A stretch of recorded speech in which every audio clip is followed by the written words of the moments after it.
Mapagpalang araw sa ating lahat mga kapatid. Ako muli si Adrian Bernales ng Batch 3 at ito ang aking daily devotion. At ngayong araw pag-uusapan natin ay kung paano magmahal ng walang kapalit of foreknowledge. At ang Bible verse natin ay Romans chapter 8 verse 29 to 30.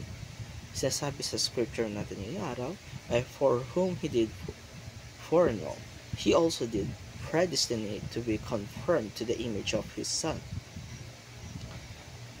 Ang topic natin na patungkol sa foreknowledge o pagmamahal ng walang kapalit ay medyo mabigat lalo na sa mundo natin ngayon kung saan parang lahat ay may kondisyon, lalo na sa pagmamahal. Pero sa Romans chapter 8 verse 29-30, ipinapaalala sa atin kung gaano kalalim at katindi ang pagmamahal ng Diyos na kahit hindi pa tayo pinapanganak ay minamahal niya tayo. Meron na siyang plano para sa atin. At ang ibig sabihin naman ng foreknowledge ay pag minsan ay naisip natin na dahil alam ni God ang mangyayari in advance, pero hindi lang basta-basta kaalaman ito. Ito ay mas malalim pala pananaw. Foreknowledge sa ating scripture is relational. Ibig sabihin ito ay foreloving. Bago pa tayo likhain, ay pinili tayo ng Diyos na mahalin at iligtas.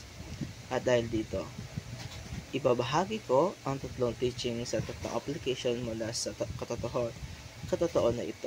Una-una, para sa ating teaching ngayong araw, ay una-una, God's foreknowledge is not just foreknowing, but also foreloving. Hindi lang alam ni Lord kung sino tayo, minahal niya na tayo kahit tayo sa sipunan pa ng ating mga magulang. Isipin natin na bago pa naisip lumapit sa Kanya, pinili na tayo ng Panginoon. This is not about being worthy. It is about God choosing to set His love on you.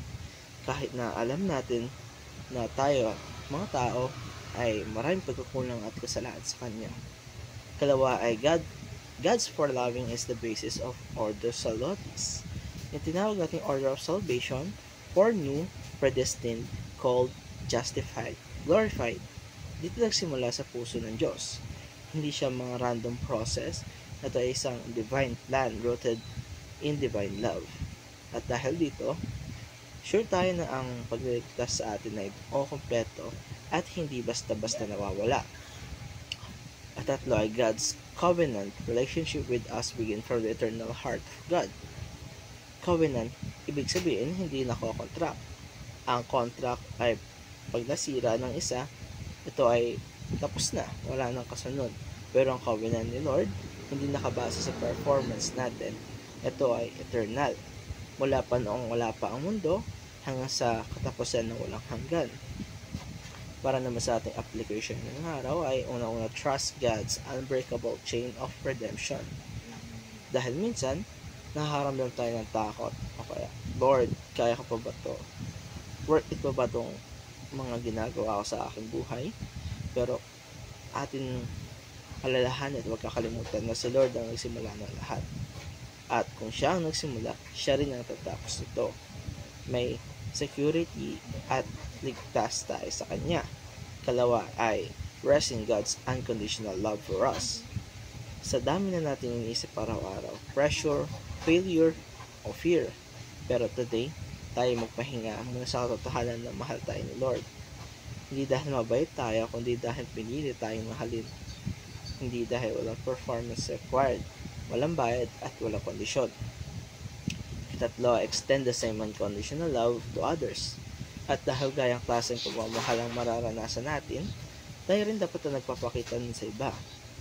Mahirap magmahal ng walang kapalit, pero kapag naalala natin ganyan tayo minahal ng ating Panginoon, maging posible ito.